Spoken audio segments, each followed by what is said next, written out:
Donc on se retrouve sur notre blog system.io pour maintenant créer un article de blog. Donc on clique sur créer un article de blog. Ici on va mettre le titre de notre article. Donc moi je vais mettre system.io.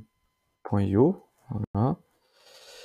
Courte description, donc là vous écrivez une courte description, vous écrivez pas votre article, mais une description de ce dont va parler votre article.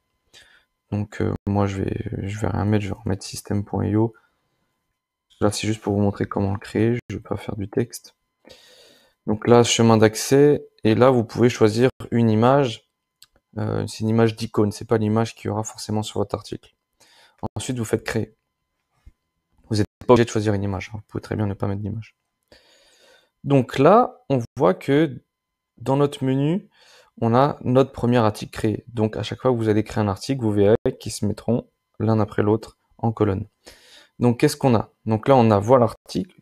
Là, on a les paramètres de l'article. Donc si vous voulez modifier le nom de l'article, le paramètre, etc. Là, on a un publié. Donc ça va être actif ou inactif. Donc là, on voit qu'il y a une colonne actif et un point d'exclamation. Ça veut dire qu'il n'est pas publié. Donc pour publier, il faudra cliquer ici. Ici, on va le modifier. Donc on va pouvoir commencer à écrire, mettre en place notre article. Là, le supprimer ou le dupliquer. Donc là, pour vous montrer, on va cliquer sur modifier. Et donc là, on va retrouver notre template de blog, d'article, pardon, pas de blog, notre template d'article qu'on a modifié ou non selon vos souhaits juste avant dans les vidéos précédentes. Donc là, on voit qu'il a fait un article de base avec des photos, des textes où il peut dire comment composer son article.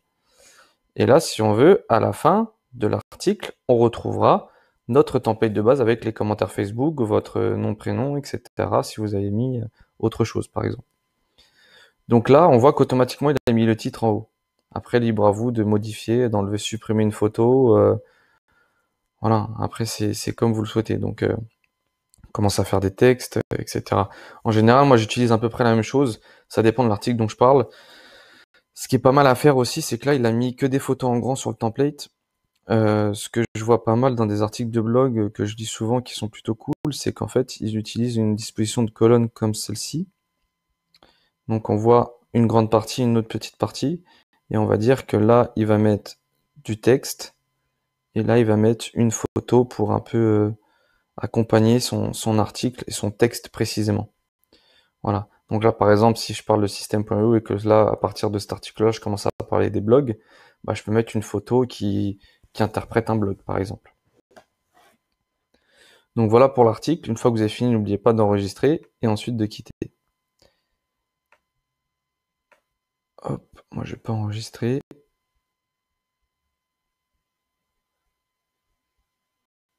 Merci. Et donc, une fois votre article bien mis proprement comme il faut, vous allez pouvoir, ça charge un peu, excusez-moi, vous allez pouvoir publier. Voulez-vous activer le blog? Confirmer. Donc là, activation du blog, c'est-à-dire que le blog va être en ligne. Parce que comme c'est le premier article qu'on fait, c'est ça qui vous pose comme question. Et ensuite, il va, du coup, publier votre article. Et donc là, on voit qu'il est passé en actif. Et donc là, vous avez créé votre article, il est mis en ligne, votre blog est mis en ligne. Vous n'avez plus qu'à enchaîner les articles, les écrire, les mettre en ligne. Vous allez voir qu'en fait, c'est vraiment simple, hein. Vous avez juste à paramétrer, vous embêter en quelque sorte, même si c'est pas de l'embêtement, ça peut être aussi quelque chose de passionnant de pouvoir customiser son blog comme on veut. Donc vous allez pouvoir customiser vos templates, que ce soit article ou blog, vos pages. Et une fois que tout ça c'est fait, en fait, vous avez juste à écrire vos articles. Donc à savoir que les articles, si vous les écrivez vous-même, oui, il y a du temps, il y a voilà, il y a de la copie SEO à faire, etc. Mais sinon, vous pouvez très bien les faire déléguer par des gens sur 5euros.com, etc. pour écrire vos articles. Donc voilà, c'est plutôt simple et facile à faire, juste un peu de travail pour la mise en place, mais après, voilà, vous faites créer un article, votre template d'article est créé de base, vous faites copier-coller le texte, vous mettez des images pour illustrer, voilà, vous vérifiez qu'il n'y ait pas de faute, qu'il y ait bien les majuscules, les mots en gras ou non, et vous mettez en ligne et c'est réglé. Donc dans la prochaine vidéo, on va voir comment travailler le SEO, donc paramétrer les SEO sur le blog.